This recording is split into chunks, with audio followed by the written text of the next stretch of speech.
Il y a très longtemps, un homme appelé Jean vivait sur une île nommée Patmos. Un jour, quelque chose d'incroyable est arrivé. Dieu lui a donné une vision, un rêve spécial pour lui montrer ce qui allait se passer dans le futur. Dans sa vision, Jean se retrouve dans une salle magnifique au ciel, plus belle que tout ce qu'on peut voir sur terre. Il y avait des lumières brillantes, des couleurs incroyables et des créatures qu'il n'avait jamais vues. Au centre de tout cela, il y avait Jésus. Dans cette vision, Jean voit Jésus s'approcher d'un livre mystérieux, fermé par 7 sceaux. Ce livre contient les secrets de l'avenir, et seul Jésus pouvait l'ouvrir.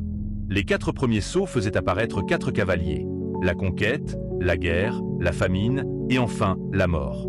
Quand le premier sceau est ouvert, le cavalier de la conquête arrive sur un cheval blanc magnifique. Il portait une couronne, car il voulait gagner, mais sans violence.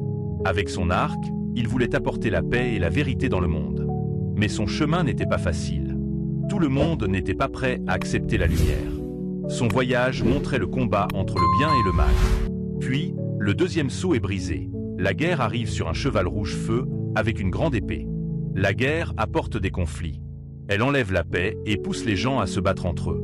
Partout, il y avait des disputes, des violences, plus de paix. Quand le troisième sceau s'ouvre, la famine apparaît, sérieuse, sur un cheval noir. Elle tient une balance, montrant qu'il n'y avait plus assez de nourriture. Chaque repas devenait précieux. Les gens souffraient de la faim. Cette période testait la générosité des humains. Elle nous rappelait que partager peut faire briller la lumière, même dans les moments sombres. Le quatrième sceau montrait une image terrible, la mort.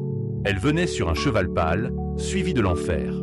Elle apportait tristesse, maladie, manque de ressources.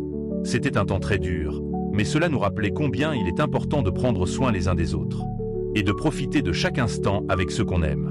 Cela nous enseignait la compassion, même quand tout va mal. Quand le cinquième sceau s'ouvre, j'en vois une scène triste. Des personnes qui avaient défendu le bien, mais qui avaient souffert. Elles portaient des robes blanches, symbole de leur bonté, et elles demandaient justice. Cela annonçait un temps où faire le bien serait récompensé, où le courage et la vérité brilleront. Quand le sixième sceau est ouvert, de grandes choses se passent. La terre tremble, le soleil s'obscurcit, et la lune devient rouge. Les étoiles tombent du ciel. C'était un signal fort. Le monde devait changer. Les gens devaient réfléchir à leurs actions. C'était un appel à s'unir, à reconstruire et à améliorer le monde ensemble. Puis vient le septième sceau, qui apporte un grand silence, comme si tout le monde retenait son souffle. Ce silence était un moment pour réfléchir à tout ce qui venait d'arriver. Puis, 7 anges avec des trompettes apparaissent. Ils annoncent que d'autres épreuves arrivent encore et qu'il faut être prêt. La vision de Jean avec les 7 sceaux est pleine de messages. Elle nous apprend à garder espoir, à rester unis, à croire au bien et à toujours chercher la lumière, même quand les temps sont difficiles.